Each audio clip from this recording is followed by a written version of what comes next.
compte, nanos, que tenim compte. Nins i nines.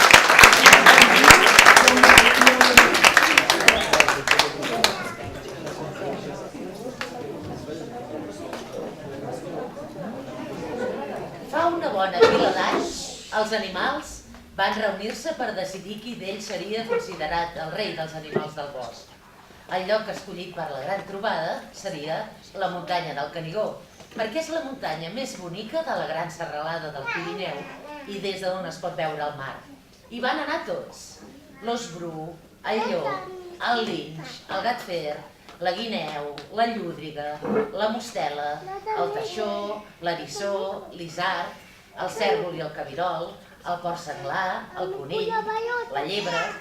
Dels animals que volaven hi va anar l'àliga, el voltor, el trencalòs, l'ofrany, el falcó, l'esparver, el duc, l'òliba, el mussol, el xot i tots els ocells petits com el pinsà, la cadernera, el pardal. Fins i tot hi va anar la ratapinyada. S'anaven reunint a l'esplanada del Cortalets, al peu de la pica del Canigó. Quan ja hi van ser tots, l'ós va demanar la paraula. Bé, no crec que hi hagin de rumiar gaire. Tothom estarà d'acord que a mi em correspon el títol de rei dels animals del bosc. Soc el més gros de tots vosaltres i el més pelut. Apa! Ni t'ho pensis, manyac. Va dir el duc, que tenia fama de savi. Tu, molt gros i molt pelut, però et passes l'hivern clapant en una cova. On s'has vist que un rei abandoni d'aquesta manera durant mesos els afers propis de la seva condició? Aleshores, el llop va dir: El duc té tota la raó. Crec que el rei he de ser jo. Per què, tu? va demanar el duc. Perquè sóc dels més forts i tothom en té por. Amics, Va tornar a dir el duc: un rei no ha de ser rei perquè faci por als altres, sinó perquè els altres l'admirin i el respectin. Un gran murmuri d'aprovació es va escampar entre els grups dels animals que mengen herba. Aleshores va dir l'eriçó: Doncs em toca a mi ser rei, perquè jo no faig por a ningú, però tothom em respecta, oi que sí? Tu no, que punxes! va dir l'isard. Mireu, jo sóc dels animals que viuen més amunt de les muntanyes. Per tant, com que sóc el qui té un punt de vista més alt, em toca a mi ser rei. Sí, home. Va contestar l'àliga. Jo sí que em mire les coses des de dalt. Jo he de ser la reina, perquè sóc qui veu les coses amb més perspectiva. Perdoneu, Va dir la serp. però per ser rei s'ha de saber tocar de peus a terra, no? Doncs aleshores em toca a mi ser la vostra reina, perquè de tots vosaltres sóc qui toca més a terra. Fins i tot hi toco amb la panxa. Com vols ser reina, tu, tan recargolada com ets de vegades? Va exclamar el cèrvol. Em toca a mi ser el rei. Després de tot, amb les meves banyes ramificades, sóc mig animal i mig arbre. Heu vist algú que es mereixca més que jo ser considerat rei dels animals del bosc? Perdona, Banyó. Va saltar la ratapinyada. Tu molta banya i molta història, però de nit no t'hi files en absolut. En canvi, jo ho veig tot amb una claredat diàfana. Crec que la reina he de ser jo. Tu, la nostra reina? Va contradir el linx. Quina autoritat pot tenir una que es passa tot el dia clapant? Jo sí que em mereix ser rei, perquè jo hi veig bé de dia i de nit.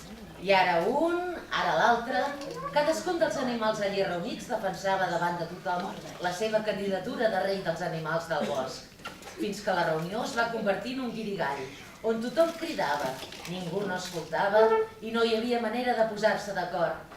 Mentrestant, el duc anava rumiant. Finalment, veient com anaven les coses, va cridar amb veu autoritària. Escolteu un moment. Tothom va callar per sentir-lo millor i ell va continuar. Hem estat tot el dia discutint qui de nosaltres és el més important, no? I no hi ha manera que ens posem d'acord. I sabeu per què? Tothom va fer que no amb el cap. Doncs perquè tots nosaltres som molt importants. Que no ho veieu? Cadascú ho és a la seva manera, diferent de la dels altres, però al capdavall també imprescindible.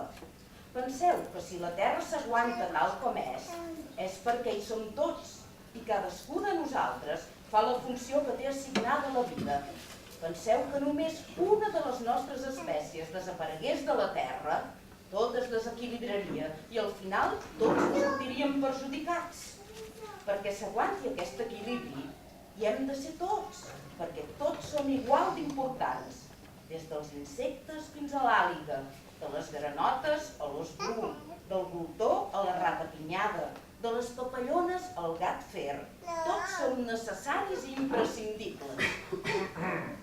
Així, al final, qui de nosaltres serà el rei dels animals del bosc? Va preguntar el porc senglar. Encara no ho has entès. Va insistir el duc.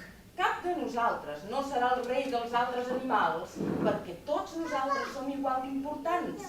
Cadascú de nosaltres és el rei d'aquest món de muntanyes i boscos, de prades i rius.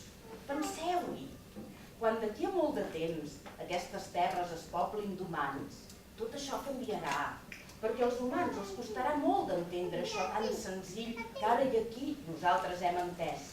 Que tots nosaltres, cadascú a la seva manera, som els reis del bosc. Hi esteu d'acord?